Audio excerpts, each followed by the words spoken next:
সেই অখণ্ডতা আমি চাই না। কলমে অংশুমান কর। যদি অন্ধ্রপ্রদেশের জঙ্গলে জঙ্গলে ছড়িয়ে পড়ে তেলেঙ্গানা নামের এক দাবানল, যদি ব্রহ্মপুত্রের ঔরসে অহমের গর্ভ ছিন্ন করে বেরিয়ে এসে বোরোল্যান্ড বলে পাপ আর গর্ব হলো ছাইচাপা আগুন,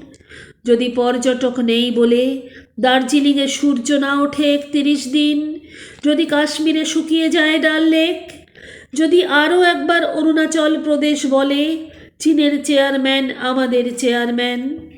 যদি মেঘালয় মণিপুর গোটা নর্থ ইস্ট বলে ওঠে কোথায় জনগণ মনতে আমরা কোথায়, যদি ওড়িশার মধ্যে জেগে ওঠে আরেকটা ওড়িশা, যদি পাঞ্জাবের ভেতর জেগে ওঠে আরেকটা পাকিস্তান, যদি দক্ষিণের সঙ্গে উত্তরের মুখ দেখা দেখি বন্ধ হয়, যদি মধ্যপ্রদেশের ছোট এক জেলা ছোট্ট এক গ্রামের বিন্দুর মতো একটা পাড়া ঘোষণা করে, मैं हूँ ইন্ডিয়ার যদি ব্যর্থ হয় শচীন, ব্যর্থ হয় শাহরুখ, ব্যর্থ হন রবিশঙ্কর, হেরে যান রবীন্দ্রনাথ, আর এ পোড়া দেশটাকে এক করতে হতভাগী নাম পাল্টে তোকে সাজতে হয় নির্ভয়া, তবে চাই না সেই অখণ্ডতা, আমি চাই না।